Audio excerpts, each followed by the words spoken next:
You're listening to the Communications Business Advisor podcast, the podcast for communications professionals in the corporate world who are committed to advancing their work and our field's reputation as critical business advisors that are not only invited to the decision-making table, but are required there. I'm your host, Tara McDonaugh.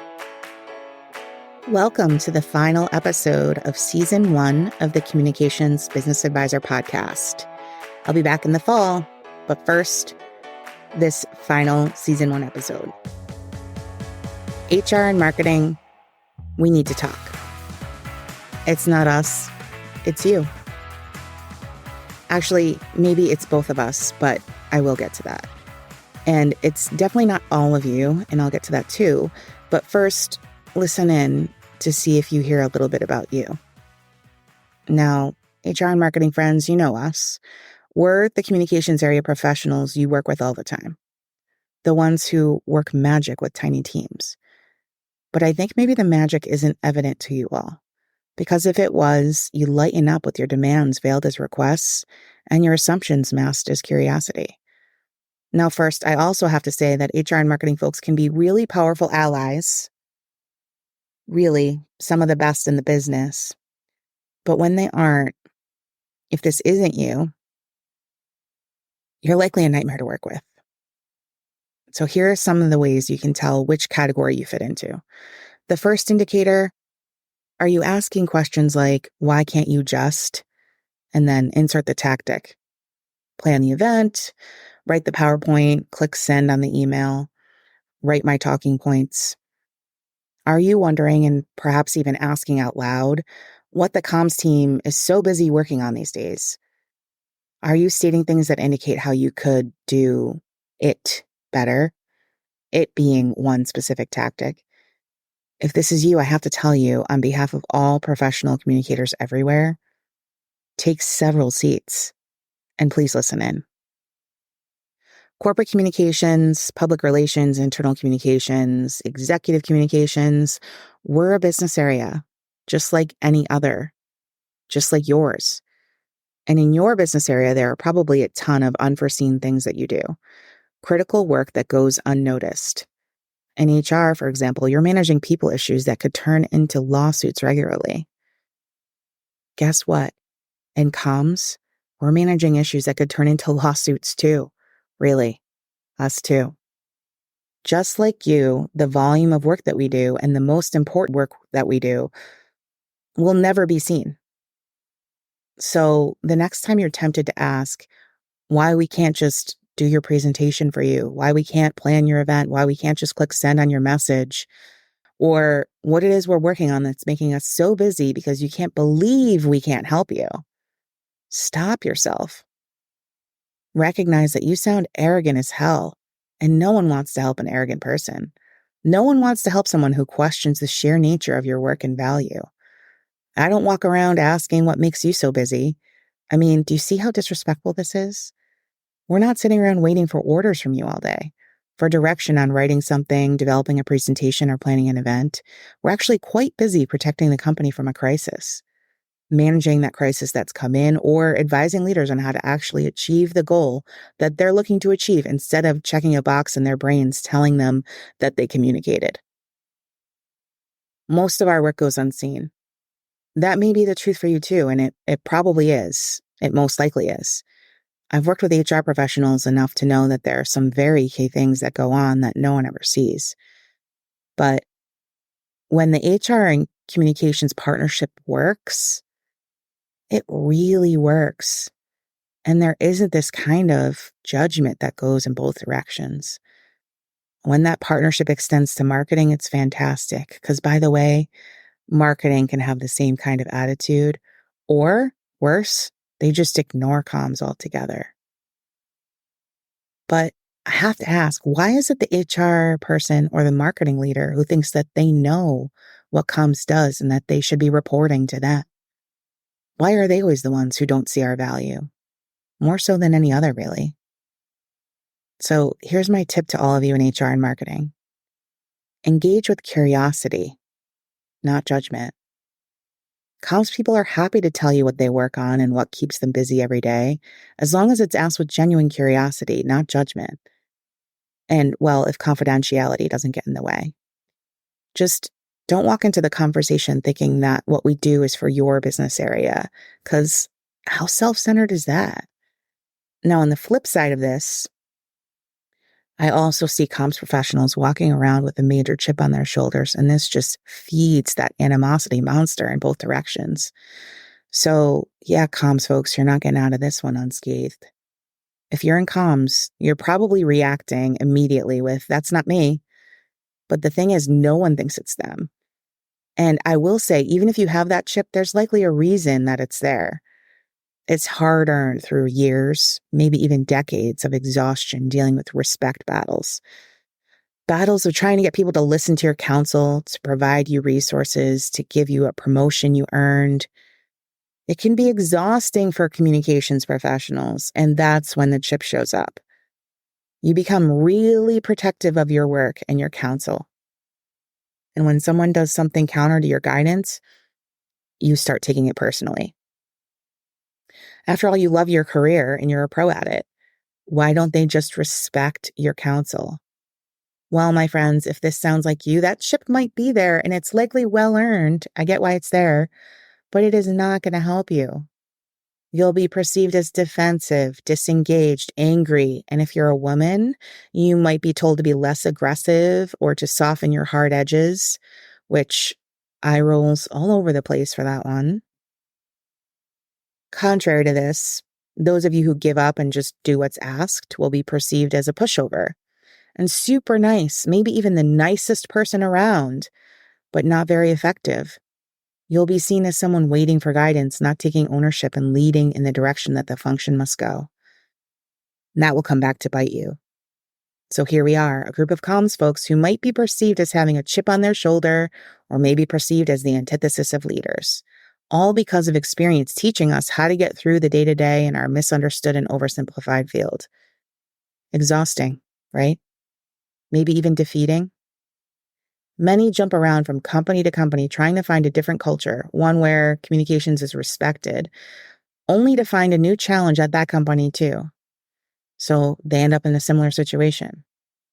But there is hope, and you often don't have to leave your job.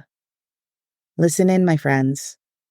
The opportunity for change is in that reinvigoration of your role as a critical advisor. If you're on that side of someone who's just trying to survive, doing what's asked, not rocking the boat anymore, you're probably unsatisfied as hell in your career. If you're not, you might as well just stop listening because I can't help you. But if you are unsatisfied, this does describe you and you want help, then there's hope. Embrace that advisor inside. Know that it's true that you cannot change the behavior of those around you, but you can influence their thinking, which may then change their behavior. You can reteach them how to treat you. We'll talk about that in just 1 second after this short break. The Communications Business Advisor podcast is brought to you by Raise the Tide, the program for women communications leaders and emerging leaders working in the corporate environment. Raise the Tide is part community, part coaching, part professional development, and part mentorship. The program advances women in their careers and activates these trailblazers to advance our vision of a corporate world that not only invites communications leaders to act as critical advisors, but expects them to. A rising tide raises all ships, but we're not the ships. Together, we're the force of the tide raising the ships for our entire industry. For more information, visit www.raisethetide.net.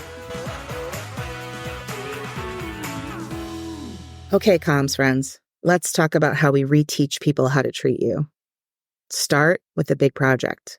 Something to anchor to this big shift in showing them how you think and how you act. For example, a total communications audit, internal, external, or both, to ground your counsel in facts. That can make a big difference. Find an external resource to partner with you on that before you're tempted to do it all by yourself.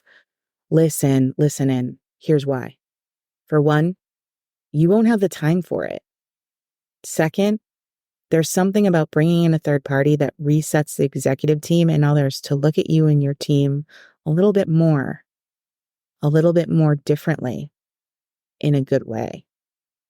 Finally, you'll hear things from a third party that will reframe your thinking. Both of these, all of these, they're crazy beneficial, more than you can anticipate. Next, meet with the executives and talk with them about what to expect from you moving forward, that you're focusing more on business priorities and less on activities, starting with understanding where things stand inside the business and with external reputation as a reassessment of using communications to help achieve business goals and protect the brand. Tell them why. Why are you doing this? Tell them what to expect and ask for their support, including what that means in actions. And most of all, ensure you deliver. Finally, know that this won't be changed overnight. It's a process of resetting tone for yourself as much as it is for others, and you're closest to it. So you likely know from experience that change must be reinforced. The same is true for the executive team. You can't just share the results of your audit or give them a new strategic plan and expect that it will be all perfect moving forward. Reminders are necessary and critical. Reteach them how to treat you, and then teach them again. Now, if that big project isn't an audit, maybe it's a restart of a long-term communication strategy and a plan to connect this to business goals. Another is after team layoffs, when reprioritizing your work and having a new reprioritization and process meeting regarding what you will and won't support given resources. And I cannot express enough the need for a third-party partner to come in order to help make this successful. I'm not just saying this because it's what I do. I'm not a fit for everyone, and everyone's not a fit for me. There are plenty of partners out there. Go get the right one for you. I know what you're thinking. This sounds nice, but how do you get budget to make this happen? Or maybe you're thinking, I can do this myself, and that's what they, meaning the executive team, expect of me. Well, that's a tough one. Keep listening in for a minute. It's not as impossible as you think. So on the first point of thinking that there's no way you'd get budget for this, first, most of you have budget authority. Just prioritize it. The need to set the table for what will come will start with proving that it's necessary. And that starts from reteaching the executive team how to treat you. If you don't have budget authority and have to ask for it, build the business case. Your consultant can and should help with this. Also, and this might surprise you, many of you, much of this is about getting over your fear of asking. And that connects to the thinking that you believe you should know how to do this. Hello, ambitious overachievers out there. I see you. I am you. You succeeded because you're smart and thoughtful and ambitious, and what you don't know, you've gotten done because you just had to figure it out. I was once called smart and scrappy and gets things done. This was a couple decades back when I was first leading a comms function. And I think that describes most of us in this field. But it's time to stop being so darn scrappy. It's time to stop thinking that we need to do it all on our own with just us and our tiny teams. Keep in mind that every other business area brings in consultants to help with things. When finance brings in someone for an audit, do you question it or think that the CFO doesn't know what he's doing? No. You just take part in what you're asked to do. When marketing brings in a new agency to focus on a new ad campaign, do you question what marketing is doing with their time? No. You know that they hired an expert. The same is true for communication, so stop trying to be all things, assuming that they hired you because it's assumed you know everything. That's buying into the whole line of thinking that we're fighting against in this field. Every other business area hires out experts in specific areas, so why not you? We do not want to be, nor can we be, all things. Most of the time, you won't even be questioned on this. You won't be questioned, seriously. It's rare that it comes up with my clients, but when it does, and if it does, why not just respond this way? Ask the question. Other business areas bring in experts to help with their work. Why not communications? Make them think about it. Make them think about how to tell you out loud that it's because they don't value communications the same way. If that's the case, then tell them that's why you're doing this. Because there's a massive gap in what's possible in advancing the business goals and using communications and what the company sees as possible. And then if they're still not up for it, ask yourself, what does that tell you about your company and the value you can bring to this business, to your career? And is your time worth staying there? Okay.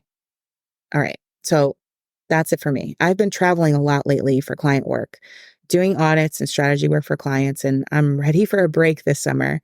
So this marks the end of season 1 of the Communications Business Advisor podcast.